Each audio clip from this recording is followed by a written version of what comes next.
महाशिवरात्रि व्रत की प्रामाणिक और पौराणिक कथा। जय महाकाल। सनातन धर्म में महाशिवरात्रि का व्रत अत्यंत पुण्यदायक और मोक्ष प्रदायक माना गया है। यह व्रत केवल एक धार्मिक अनुष्ठान ही नहीं, बल्कि ईश्वर की असीम कृपा, करुणा और भक्ति का प्रतीक भी है। इस पावन दिवस पर भगवान शिव की पूजा अर्चना करने से समस्त कष्टों का नाश होता है और जीवन में शांति, समृद्धि एवं कल्याण का मार्ग प्रशस्त होता है।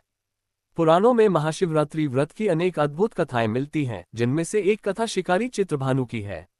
ये कथा हमें न केवल भक्ति और उपासना का महत्व सिखाती है, बल्कि यह भी दर्शाती है कि करुणा, दया और परोपकार का स्थान शिव उपासना में सर्वोपरि है।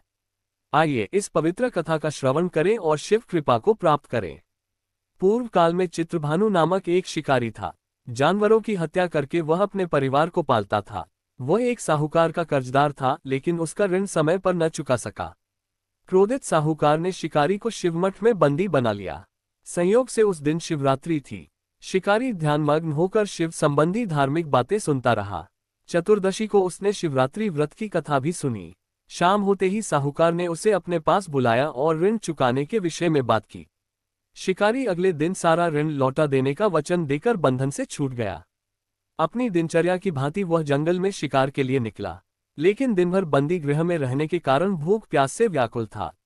शिकार खोजता हुआ वह बहुत दूर निकल गया। जब अंधकार हो गया तो उसने विचार किया कि रात जंगल में ही बितानी पड़ेगी। वह वन एक तालाब के किनारे एक बेल के पेड़ पर चढ़कर रात बीतने का इंतजार करने लगा। बिल्व वृक्ष के नीचे शिवलिंग था, जो बिल्वपत्रों से ढका हुआ था। शिकारी को उसका पता न चला।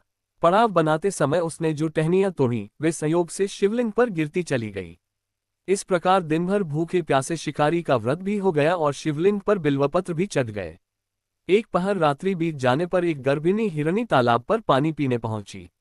शिकारी ने धनुष पर तीर चढ़ाकर ज्यों ही प्रत्यंचा खींची, हिरनी बोली, मैं गर्भिणी हूं, शीघ्र ही प्रसव करूंगी। तुम एक साथ दो जीवों की हत्या करोगे, जो ठीक नहीं है। मैं बच्चे को जन्म देकर शीघ्र ही तुम्हारे समक्ष प्रस्तुत हो जाऊंगी, तब मार लेना। शिकारी ने प्रत्यंचा ढीली कर दी और हिरनी जंगली झाड़ियों में लुप्त हो गई। प्रत्यंचा चढ़ाने तथा ढीली करने के वक्त कुछ बिल्वपत्र अनायास ही टूटकर शिवलिंग पर गिर गए। इस प्रकार उससे अनजाने में ही प्रथम प्रहर का पूजन भी संपन्न हो गया। कुछ ही देर बाद एक और हिरनी उधर से निकली। शिकारी की प्रसन्नता का ठिकाना न रहा। समीप आने पर उसने धनुष पर बाण चढ़ाया। तब उसे देख हिरनी ने विनम्रतापूर्वक निवेदन किया, हे शिकारी, मैं थोड़ी देर पहले ऋतु से निवृत्त हुई हूँ, कामातुर विरहिणी हूँ, अपने प्रिय की खोज में भटक रही हूँ। मैं अपने पति से मिलकर शीघ्र ही तुम्हारे पास आ जाऊंगी। शिकारी ने उसे भी जाने दिया। 2 बार शिकार को खोकर उसका माथा ठनका। वह चिंता में पड़ गया। रात्रि का आखिरी पहर बीत रहा था। इस बार भी धनुष से लगकर कुछ बेलपत्र शिवलिंग पर जा गिरे तथा दूसरे प्रहर की पूजन भी संपन्न हो गई। तभी एक अन्य हिरनी अपने बच्चों के साथ उधर से निकली। शिकारी के लिए ये स्वर्णिम अवसर था। उसने धनुष पर तीर चढ़ाने में देर नहीं लगाई। वह तीर छोड़ने ही वाला था कि हिरनी बोली, हे शिकारी, मैं इन बच्चों को इनके पिता के हवाले करके लौटाऊंगी। इस समय मुझे मत मारो। शिकारी हंसा और बोला, सामने आए शिकार को छोड़ दूं, मैं ऐसा मूर्ख नहीं। इससे पहले मैं 2 बार अपना शिकार खो चुका हूं। मेरे बच्चे भूख प्यास से व्यग्र हो रहे होंगे। उत्तर में हिरनी ने फिर कहा, जैसे तुम्हें अपने बच्चों की ममता सता रही है, ठीक वैसे ही मुझे भी। हे शिकारी, मेरा विश्वास करो, मैं इन्हें इनके पिता के पास छोड़कर तुरंत लौटने की प्रतिज्ञा करती हूँ। हिरनी का दुख भरा स्वर सुनकर शिकारी को उस पर दया आ गई। उसने उस मृगी को भी जाने दिया। शिकार के अभाव में तथा भूख प्यास से व्याकुल शिकारी अनजाने में ही बेल वृक्ष पर बैठा बेलपत्र तोड़ तोड़कर नीचे फेंकता जा रहा था। पौ फटने को हुई तो एक हष्टपुष्ट मृग उसी रास्ते पर आया। शिकारी ने सोच लिया कि इसका शिकार वह अवश्य करेगा। शिकारी की तनी प्रत्यंचा देखकर मृग विनीत स्वर में बोला, हे शिकारी, यदि तुमने मुझसे पूर्व आने वाली 3 मृगियों तथा छोटे छोटे बच्चों को मार डाला है, तो मुझे भी मारने में विलंब न करो, ताकि मुझे उनके वियोग में एक क्षण भी दुख न सहना पड़े। मैं उन हिरनियों का पति हूँ।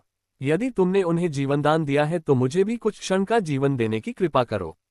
मैं उनसे मिलकर तुम्हारे समक्ष उपस्थित हो जाऊंगा।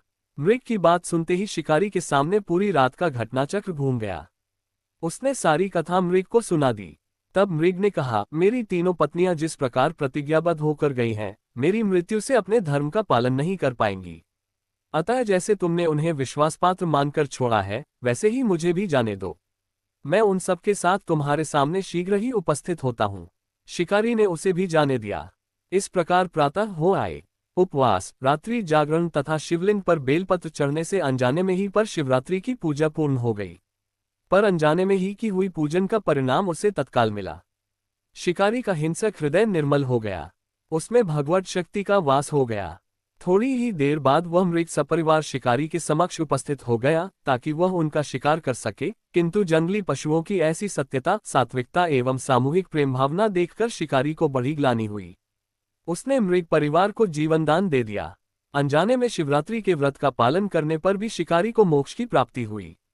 जब मृत्यु काल में यमदूत उसके जीव को ले जाने आए तो शिवगणों ने उन्हें वापस भेज दिया तथा शिकारी को शिवलोक ले गए। शिवजी की कृपा से ही अपने इस जन्म में राजा चित्रभानु अपने पिछले जन्म को याद रख पाए तथा महाशिवरात्रि के महत्व को जानकर उसका अगले जन्म में भी पालन कर पाए। शिव कथा का ये है संदेश।